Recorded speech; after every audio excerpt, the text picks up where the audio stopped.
Hello my dear students, I am Sridevi. This is Study Center for Commerce. Today we are going to discuss about schedule of changes in working capital. So in the last class we have discussed about meaning, definition and objectives of fund flow statement. In this class we are going to discuss about how to prepare fund flow statement. To prepare fund flow statement, we have to prepare some necessary or supporting accounts. So, to know sources and application of funds, we have to prepare some additional or supportive accounts. So ನೋಡಿ, ನಾನು ನಿಮಗೆ fund flow statement meaning ಹೇಳುವಾಗ ಹೇಳಿದ್ದೆ. Fund flow statement ಅಂತಂದರೆ sources ಮತ್ತು ಅಪ್ಲಿಕೇಶನ್ಸ್ಗಳನ್ನ ಒಂದು particular ಡ್ಯೂರೇಷನಲ್ಲಿ ಎಷ್ಟು sources ಮತ್ತು ಅಪ್ಲಿಕೇಶನ್ ಇದೆ ಅಂತ ಹೇಳಿಬಿಟ್ಟು ಅನಾಲಿಸಿಸ್ ಮಾಡಿ ಪ್ರಿಪೇರ್ ಮಾಡ್ತಕ್ಕಂಥ ಒಂದು ಸ್ಟೇಟ್ಮೆಂಟ್. ಸೊ ನಾವು ಸೋರ್ಸಸ್ ಮತ್ತು ಅಪ್ಲಿಕೇಶನ್ ಎಷ್ಟಿದೆ ಅಂತ ಹೇಳಿಬಿಟ್ಟು ಒಂದು ಸ್ಟೇಟ್ಮೆಂಟ್ ಪ್ರಿಪೇರ್ ಮಾಡಬೇಕು ಅಂದರೆ ಫಸ್ಟ್ ನಾವು ಕೆಲವೊಂದಿಷ್ಟು ಕ್ಯಾಲ್ಕುಲೇಷನ್ಸ್ಗಳನ್ನ ಮಾಡ್ಕೋಬೇಕಾಗತ್ತೆ. ಯಾವ್ಯಾವ ಸ್ಟೇಜಲ್ಲಿ ಅಥವಾ ಯಾವ್ಯಾವ ಅಕೌಂಟ್ಸ್ಗಳಲ್ಲಿ ನಮ್ಮ ಹತ್ರ ಹಿಡನ್ ಫಂಡ್ಸ್ಗಳಿದೆ ಅಂತ. ಸೊ ಅದನ್ನು ಪ್ರಿಪೇರ್ ಮಾಡಬೇಕು ಅಂದರೆ ನಾವು 4 ಸ್ಟೆಪ್ಸ್ಗಳನ್ನ ಫಾಲೋ ಮಾಡಬೇಕಾಗತ್ತೆ. ಓಕೆ, ಸೊ ಅಂದರೆ ನಮ್ಮ ಫಂಡ್ಸ್ಗಳು ಎಲ್ಲ ಕಡೆ ಇರುತ್ತೆ. ಆರ್ಗನೈಸೇಷನ್ನ ಎಲ್ಲ ಆ್ಯಕ್ಟಿವಿಟೀಸ್ಗಳಲ್ಲೂ ಫಂಡ್ಸ್ ಇರೋದಿಲ್ಲ. ಆರ್ಗನೈಸೇಷನ್ನ ಎಲ್ಲ ಆ್ಯಕ್ಟಿವಿಟೀಸ್ಗಳಲ್ಲೂ ಕೂಡ ಇನ್ಫ್ಲೋಸ್ ಮತ್ತು ಔಟ್ಫ್ಲೋಸ್ಗಳು ಇರೋದಿಲ್ಲ. ನಾವೇನು ಮಾಡಬೇಕಾಗುತ್ತೆ, ಐಡೆಂಟಿಫೈ ಮಾಡಬೇಕಾಗುತ್ತೆ ಎಲ್ಲಿ ಔಟ್ಫ್ಲೋಸ್ ಇದೆ, ಇನ್ಫ್ಲೋಸ್ ಇದೆ ಅಂತ. ಫಸ್ಟ್ ನಾವು ಅದನ್ನು ಫೈಂಡ್ ಔಟ್ ಮಾಡ್ಕೊಂಡು ನಂತರ ನಮ್ಮ ಫಂಡ್ ಫ್ಲೋ ಸ್ಟೇಟ್ಮೆಂಟ್ ಪ್ರಿಪೇರ್ ಮಾಡೋದಕ್ಕೆ ಸಾಧ್ಯ ಆಗೋದು. ಸೊ ಹಾಗಾಗಿ ನಾವು first schedule of changes in working capital prepare ಮಾಡ್ತೀವಿ. So next funds from operation prepare ಮಾಡ್ತೀವಿ. ಹಾಗೆ ಇನ್ ಕೇಸ್ ನೆಸಸರಿ ಬಂತು ಅಂದರೆ ನಾವು ಕೆಲವೊಂದಿಷ್ಟು ಲೆಡ್ಜರ್ ಅಕೌಂಟ್ಸ್ಗಳನ್ನ, ಆಲ್ರೆಡಿ ಇರ್ತಕ್ಕಂಥ ಲೆಡ್ಜರ್ ಅಕೌಂಟ್ಸ್ಗಳನ್ನ ಮತ್ತೊಂದು ಸಾರಿ ಲೆಡ್ಜರ್ಸ್ಗಳನ್ನ ಹಾಕಿಬಿಟ್ಟು ಅಲ್ಲೇನು ಫಂಡ್ಸ್ ಇದೆ ಅನ್ನೋದನ್ನು ಫೈಂಡ್ ಔಟ್ ಮಾಡ್ತೀವಿ. ಸೊ ಒನ್ಸ್ ನಮಗೆಲ್ಲ ಫಂಡ್ಸ್ಗಳು ಎಲ್ಲೆಲ್ಲಿದೆ ಅನ್ನೋದನ್ನು ನಾವು ಕಲೆಕ್ಟ್ ಮಾಡ್ಕೊಂಡು ನಂತರ ನಾವೇನು ಮಾಡ್ತೀವಿ, ಸ್ಟೇಟ್ಮೆಂಟ್ ಹಾಕಿಬಿಟ್ಟು ಫಂಡ್ಸ್ ಫ್ಲೋ ಸ್ಟೇಟ್ಮೆಂಟ್ನ ಪ್ರಿಪೇರ್ ಮಾಡ್ತೀವಿ. Okay, so let us discuss one by one step. First one ಬಂದುಬಿಟ್ಟು schedule of changes in working capital. So schedule of changes in working capital ಅಂತಂದರೆ ಸೊ ಇದು ಸೊ ಹೆಸರು ಹೇಳ್ತಾ ಇದೆ ನೋಡಿ, schedule of changes in working capital. So ಅಂದರೆ ಇದು ಒಂದು schedule or it is an account. ಈ ಒಂದು ಅಕೌಂಟಲ್ಲಿ ನಾವೇನು ಮಾಡ್ತೀವಿ, ವರ್ಕಿಂಗ್ ಕ್ಯಾಪಿಟಲಲ್ಲಿ ಏನು ಚೇಂಜಸ್ ಆಗಿದೆ, ಒಂದು ಪರ್ಟಿಕ್ಯುಲರ್ ಡ್ಯೂರೇಷನಲ್ಲಿ ಏನು ವರ್ಕಿಂಗ್ ಕ್ಯಾಪಿಟಲಲ್ಲಿ ಚೇಂಜಸ್ ಆಗಿದೆ ಅನ್ನೋದನ್ನು ಫೈಂಡ್ ಔಟ್ ಮಾಡ್ತೀವಿ. ಸೊ ಮೀನಿಂಗ್ ಬಂದರೆ it is prepared by comparing current assets and current liabilities. ನಮ್ಗೆ ಗೊತ್ತಿದೆ ವರ್ಕಿಂಗ್ ಕ್ಯಾಪಿಟಲ್ ಅಂದ್ರೆ current assets minus current liabilities. So ಇವೆರಡರಲ್ಲಿ ಏನು ಡಿಫ್ರೆನ್ಸ್ ಆಗಿದೆ ಅನ್ನೋದನ್ನು ನೋಡಿಬಿಟ್ಟು ಅದ್ರ ಮೇಲೆ ವರ್ಕಿಂಗ್ ಕ್ಯಾಪಿಟಲ್ ಮೇಲೆ ಅದರ ಎಫೆಕ್ಟ್ ಏನಿದೆ ಅನ್ನೋದನ್ನು ನೋಡಿಬಿಟ್ಟು ಒಂದು ಸ್ಟೇಟ್ಮೆಂಟ್ ಪ್ರಿಪೇರ್ ಮಾಡ್ತೀವಿ. ಒಂದು ಪರ್ಟಿಕ್ಯುಲರ್ ಡ್ಯೂರೇಷನಲ್ಲಿ ವರ್ಕಿಂಗ್ ಕ್ಯಾಪಿಟಲ್ ಮೂಲಕ ನಮಗೆ ಎಷ್ಟು ಫಂಡ್ಸ್, ವರ್ಕಿಂಗ್ ಕ್ಯಾಪಿಟಲ್ಗೆ ನಮ್ಮ ಫಂಡ್ಸ್ಗಳು ಹೋಗಿದೆನಾ ಅಥವಾ ವರ್ಕಿಂಗ್ ಕ್ಯಾಪಿಟಲಿಂದ ನಮಗೆ ಫಂಡ್ಸ್ಗಳು ಬಂದಿದೆನಾ, ಅಂದರೆ ಆ ವರ್ಕಿಂಗ್ ಕ್ಯಾಪಿಟಲ್ನ ತೊಗೊಂಡ್ಬಿಟ್ಟು ನಾವು ಫಂಡ್ಸ್ ಯುಟಿಲೈಸ್ ಮಾಡ್ಕೊಂಡಿದ್ದೀವ ಅಥವಾ ವರ್ಕಿಂಗ್ ಕ್ಯಾಪಿಟಲ್ಗೆ ನಮ್ಮ ಫಂಡ್ಸ್ಗಳನ್ನ ಹಾಕಿದ್ದೀವ, ಅಲ್ಲಿ ಅಪ್ಲಿಕೇಶನ್ ಮಾಡಿದ್ದೀವ ಅನ್ನೋದನ್ನು ಫೈಂಡ್ ಔಟ್ ಮಾಡೋದಕ್ಕೆ ನಾವು schedule of changes in working ಕ್ಯಾಪಿಟಲ್ನ ಪ್ರಿಪೇರ್ ಮಾಡ್ತೀವಿ. Schedule of changes in working capital prepare ಮಾಡಬೇಕು ಅಂದರೆ ನಾವೇನು ಮಾಡಬೇಕು, ನಮಗೆ ಕೆಲವೊಂದಿಷ್ಟು ರೂಲ್ಸ್ಗಳು, ಸಿಂಪ್ಲೆಸ್ಟ್ ರೂಲ್ಸ್ಗಳು ಗೊತ್ತಿರಬೇಕಾಗತ್ತೆ. Okay, so simple rules. So ನೋಡಿ, ವರ್ಕಿಂಗ್ ಕ್ಯಾಪಿಟಲ್ ಅಂತಂದ್ರೇನು, current assets minus current liabilities. ಅಂದರೆ ನಮ್ಮ ಕರೆಂಟ್ ಅಸೆಟ್ಸ್ ಅಥವಾ ಕರೆಂಟ್ ಲ್ಯಾಬಿಲಿಟೀಸಲ್ಲಿ ಏನಾದರೂ ಚೇಂಜಸ್ ಆದರೆ ಅದ್ರ ಮೇಲೆ ಯಾವ ರೀತಿ ವರ್ಕಿಂಗ್ ಕ್ಯಾಪಿಟಲ್ ಮೇಲೆ ಎಫೆಕ್ಟ್ ಬೀಳುತ್ತೆ ಅನ್ನೋದನ್ನು ನಾವು ಕೆಲವೊಂದಿಷ್ಟು ಸಿಂಪಲ್ ರೂಲ್ಸ್ಗಳಾಗಿ ಮಾಡಿದ್ದೀವಿ. ಸೊ ಅದರಲ್ಲಿ ಫಸ್ಟ್ ಒನ್ ಬಂದುಬಿಟ್ಟು ರೂಲ್ ನಂಬರ್ 1 ನೋಡಿ. ರೂಲ್ ನಂಬರ್ 1 ಏನು ಹೇಳುತ್ತೆ, ನಮ್ಮ ಕರೆಂಟ್ ಅಸೆಟ್ಸ್ಗಳೇನಾದರೂ ಇನ್ಕ್ರೀಸ್ ಆದರೆ ವರ್ಕಿಂಗ್ ಕ್ಯಾಪಿಟಲ್ ಕೂಡ ಏನಾಗುತ್ತೆ, ಇನ್ಕ್ರೀಸ್ ಆಗುತ್ತೆ. That means increase in current assets will increase in working capital. So current ಅಸೆಟ್ಸಲ್ಲಿ ಇನ್ಕ್ರೀಸ್ ಆದರೆ ವರ್ಕಿಂಗ್ ಕ್ಯಾಪಿಟಲ್ ಕೂಡ ಇನ್ಕ್ರೀಸ್ ಆಗುತ್ತೆ. ಹಾಗೆ ಕರೆಂಟ್ ಅಸೆಟ್ಸ್ ಡಿಕ್ರೀಸ್ ಆದರೆ ವರ್ಕಿಂಗ್ ಕ್ಯಾಪಿಟಲ್ ಏನಾಗುತ್ತೆ, ಡಿಕ್ರೀಸ್ ಆಗುತ್ತೆ. ಕರೆಂಟ್ ಅಸೆಟ್ಸ್ ಇನ್ಕ್ರೀಸ್ ಆದರೆ ವರ್ಕಿಂಗ್ ಕ್ಯಾಪಿಟಲ್ ಇನ್ಕ್ರೀಸ್ ಆಗುತ್ತೆ. ಓಕೆ, ಸೊ ಹಾಗೆ ಕರೆಂಟ್ ಲ್ಯಾಬಿಲಿಟೀಸ್. ಸೊ ಕರೆಂಟ್ ಲ್ಯಾಬಿಲಿಟೀಸಲ್ಲಿ ಕರೆಂಟ್ ಲ್ಯಾಬಿಲಿಟೀಸ್ ಏನಾದರೂ ಇನ್ಕ್ರೀಸ್ ಆಯಿತು ಅಂದರೆ ವರ್ಕಿಂಗ್ ಕ್ಯಾಪಿಟಲ್ ಏನಾಗುತ್ತೆ, ಡಿಕ್ರೀಸ್ ಆಗುತ್ತೆ. ಓಕೆ, ಸೊ ಹಾಗೆ ಕರೆಂಟ್ ಲ್ಯಾಬಿಲಿಟೀಸ್ ಏನಾದರೂ ಡಿಕ್ರೀಸ್ ಆಯಿತು ಅಂದರೆ ವರ್ಕಿಂಗ್ ಕ್ಯಾಪಿಟಲ್ ಇನ್ಕ್ರೀಸ್ ಆಗುತ್ತೆ. ಸೊ ನಾವಿಲ್ಲಿ ನೋಡ್ಬೋದು ಸಿಂಪಲ್ಲಾಗಿ ಕರೆಂಟ್ ಅಸೆಟ್ಸ್ಗೂ ವರ್ಕಿಂಗ್ ಕ್ಯಾಪಿಟಲ್ಗೂ ಏನಿದೆ, ಡೈರೆಕ್ಟ್ ರಿಲೇಷನ್ಶಿಪ್ ಇದೆ. ಅಂದರೆ ಕರೆಂಟ್ ಅಸೆಟ್ಸ್ ಏನಾಗುತ್ತೋ ಸೇಮ್ ಎಫೆಕ್ಟ್ ವರ್ಕಿಂಗ್ ಕ್ಯಾಪಿಟಲ್ ಮೇಲೆ ಬೀಳುತ್ತೆ. ಕರೆಂಟ್ ಅಸೆಟ್ಸ್ ಇನ್ಕ್ರೀಸ್ ಆದರೆ ವರ್ಕಿಂಗ್ ಕ್ಯಾಪಿಟಲ್ ಇನ್ಕ್ರೀಸ್ ಆಗುತ್ತೆ. ಕರೆಂಟ್ ಅಸೆಟ್ಸ್ ಡಿಕ್ರೀಸ್ ಆದರೆ ವರ್ಕಿಂಗ್ ಕ್ಯಾಪಿಟಲ್ ಕೂಡ ಡಿಕ್ರೀಸ್ ಆಗುತ್ತೆ. ಸೊ ಅಂದರೆ ಈಕ್ವಲ್ ರಿಲೇಷನ್ಶಿಪ್ ಇದೆ, ಸೇಮ್ ರಿಲೇಷನ್ಶಿಪ್ ಇದೆ. ಆದರೆ ಕರೆಂಟ್ ಲ್ಯಾಬಿಲಿಟೀಸ್ಗೂ ವರ್ಕಿಂಗ್ ಕ್ಯಾಪಿಟಲ್ಗೂ ಆಪೋಸಿಟ್ ರಿಲೇಷನ್ಶಿಪ್ ಇದೆ. ನೋಡಿ, ಕರೆಂಟ್ ಲ್ಯಾಬಿಲಿಟೀಸ್ ಏನಾಗ್ತಿದೆ, ಇನ್ಕ್ರೀಸ್ ಆದರೆ ವರ್ಕಿಂಗ್ ಕ್ಯಾಪಿಟಲ್ ಆಪೋಸಿಟ್ ಡೈರೆಕ್ಷನಲ್ಲಿ ಬರ್ತಾಯಿದೆ, ಅಂದರೆ ಡಿಕ್ರೀಸ್ ಆಗ್ತಾ ಇದೆ. ಆದರೆ ಕರೆಂಟ್ ಲ್ಯಾಬಿಲಿಟೀಸ್ ಡಿಕ್ರೀಸ್ ಆದರೆ ವರ್ಕಿಂಗ್ ಕ್ಯಾಪಿಟಲ್ ಏನಾಗ್ತಿದೆ, ಇನ್ಕ್ರೀಸ್ ಆಗ್ತಿದೆ. ಆಪೋಸಿಟ್ ರಿಲೇಷನ್ಶಿಪ್ ಇದೆ. Okay, so current assets working capital equal relationship ಇದೆ, ಅಂದರೆ ಸೇಮ್ ಡೈರೆಕ್ಷನಲ್ಲಿ ಮೂವ್ ಆಗುತ್ತೆ. ಕರೆಂಟ್ ಲ್ಯಾಬಿಲಿಟೀಸ್ ಮತ್ತು ವರ್ಕಿಂಗ್ ಕ್ಯಾಪಿಟಲ್ ಆಪೋಸಿಟ್ ಡೈರೆಕ್ಷನಲ್ಲಿ ಮೂವ್ ಆಗುತ್ತೆ.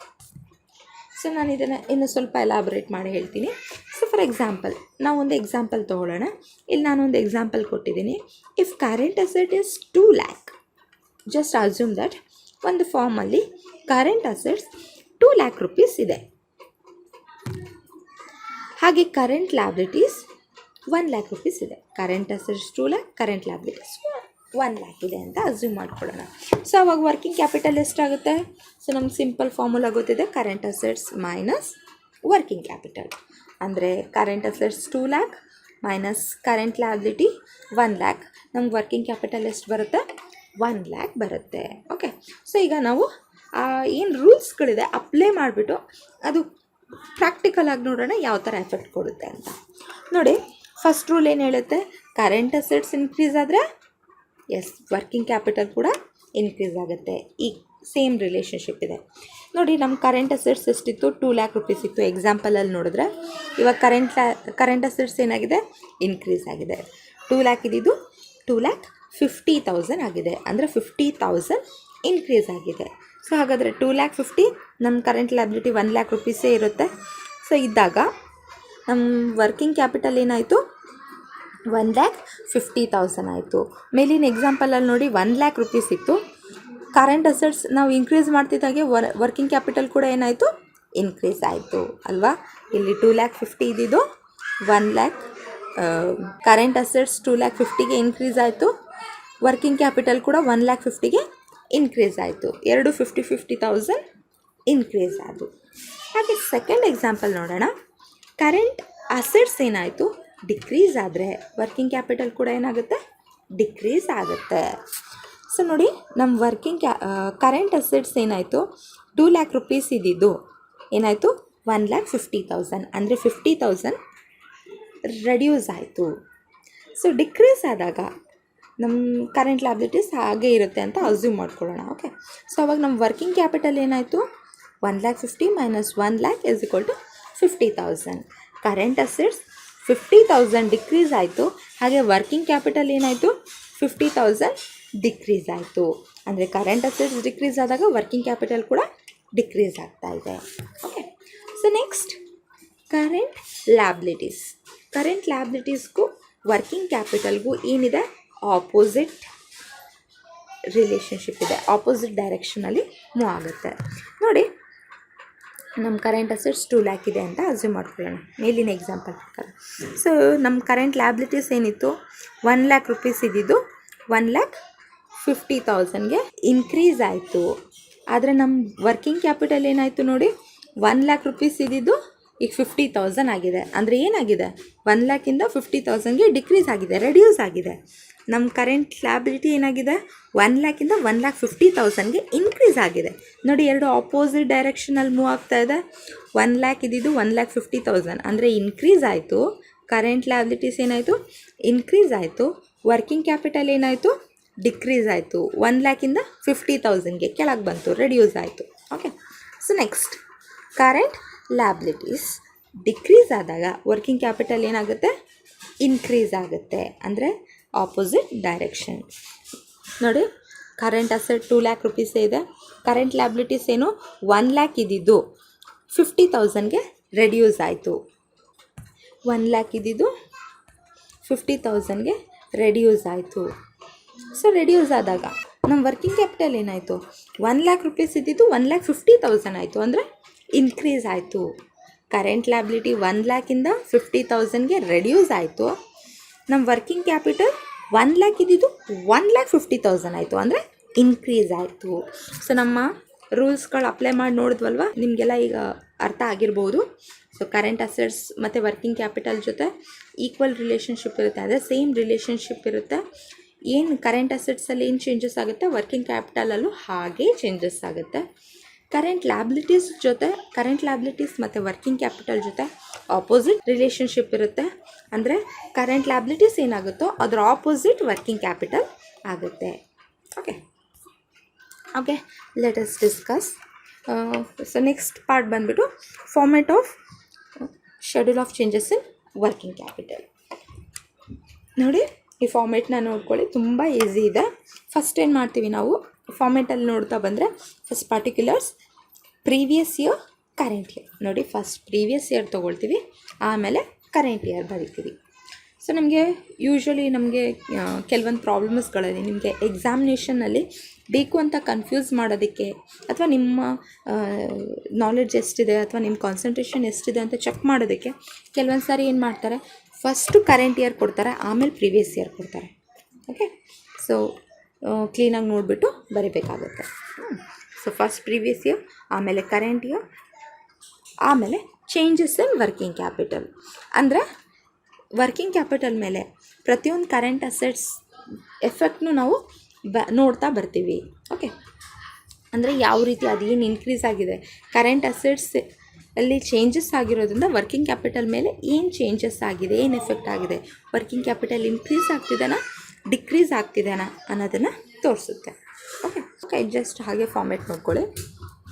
First one current asset. ನಾವು ಫಸ್ಟ್ ಏನು ಮಾಡ್ತೀವಿ, ಕರೆಂಟ್ ಅಸೆಟ್ಸ್ಗಳನ್ನೆಲ್ಲ ಲೀಸ್ಟ್ ಔಟ್ ಮಾಡ್ಕೊಳ್ತೀವಿ. ಸೊ ನಿಮಗೆಲ್ಲ ಕರೆಂಟ್ ಅಸೆಟ್ಸ್ ಅಂದರೆ ಗೊತ್ತೇ ಇರುತ್ತೆ. Cash, sentry datas, bank, bills receivable, inventories, prepaid expenditures, short term loans, marketable securities, ಈ ಥರ ಡಿಫ್ರೆಂಟ್ ಕರೆಂಟ್ ಅಸೆಟ್ಸ್ಗಳು ಬರುತ್ತೆ. ನಮ್ಮ ಪ್ರಾಬ್ಲಮಲ್ಲಿ ಏನೇನು ಕರೆಂಟ್ ಅಸೆಟ್ಸ್ ಕೊಟ್ಟಿದ್ದಾರೆ ಎಲ್ಲ ಲೀಸ್ಟ್ ಔಟ್ ಮಾಡ್ಕೊಳ್ತೀವಿ. ಸೊ ಅದರ ಟೋಟಲ್ ಕರೆಂಟ್ ಅಸೆಟ್ಸ್, ಅದನ್ನು ನಾವು ಎ ಅಂತ ಹೇಳಿ ಕನ್ಸಿಡರ್ ಮಾಡ್ತೀವಿ. ನೆಕ್ಸ್ಟ್ ಕರೆಂಟ್ ಲ್ಯಾಬಿಲಿಟೀಸ್, ಎಲ್ಲ ಕರೆಂಟ್ ಲ್ಯಾಬಿಲಿಟೀಸ್ಗಳನ್ನೂ ಬರ್ಕೊಂಡು ಟೋಟಲ್ ಮಾಡ್ಕೊಳ್ತೀವಿ. ಅದನ್ನು ನಾವು ಟೋಟಲ್ ಬಿ, ಕರೆಂಟ್ ಲ್ಯಾಬಿಲಿಟೀಸ್ನ ಬಿ ಅಂತ ಹೇಳಿ ಕನ್ಸಿಡರ್ ಮಾಡ್ತೀವಿ. ಸೊ ನಮ್ಮ ವರ್ಕಿಂಗ್ ಕ್ಯಾಪಿಟಲ್ ಫಾರ್ಮುಲಾ ಏನು, current assets minus current liabilities. Current assets ಅಂದರೆ ಎ, ಕರೆಂಟ್ ಲ್ಯಾಬಿಲಿಟೀಸ್ ಅಂದರೆ B. A minus B is equal to working capital. So working capital ಈಗ ಬಂತು. ವರ್ಕಿಂಗ್ ಕ್ಯಾಪಿಟಲ್ನ ನೋಡಿಬಿಟ್ಟು ನಾವೇನು ಮಾಡ್ತೀವಿ, ವರ್ಕಿಂಗ್ ಕ್ಯಾಪಿಟಲಲ್ಲಿ ಇನ್ಕ್ರೀಸ್ ಆಗಿದೆನಾ ಡಿಕ್ರೀಸ್ ಆಗಿದೆನಾ ಅನ್ನೋದನ್ನು ಫೈಂಡ್ ಔಟ್ ಮಾಡ್ತೀವಿ. ಓಕೆ, ಸೊ ಇದನ್ನು ನಾವು ಬ್ಯಾಲೆನ್ಸ್ ಮೆಥಡಲ್ಲಿ ಮಾಡ್ಬೋದು, ಅಥವಾ ಹಾಗೆ ಡೈರೆಕ್ಟ್ ಅಬ್ಸರ್ವೇಷನ್ ಪ್ರಕಾರ ಕೂಡ ನಮಗೆ ಗೊತ್ತಾಗ್ಬಿಡುತ್ತೆ. For example, working capital previous ಇಯರಲ್ಲಿ 1 ಲ್ಯಾಕ್ ರುಪೀಸ್ ಇತ್ತು, ಕರೆಂಟ್ ಇಯರಲ್ಲಿ 2 ಲ್ಯಾಕ್ ರುಪೀಸ್ ಆಗಿದೆ ಅಂದರೆ, ಸೊ 1 ಲ್ಯಾಕ್ ಇದ್ದಿದ್ದು ಈಗ 2 ಲ್ಯಾಕ್ ಆಗಿದೆ ಅಂದರೆ ಇನ್ಕ್ರೀಸ್ ಆಗಿದೆ.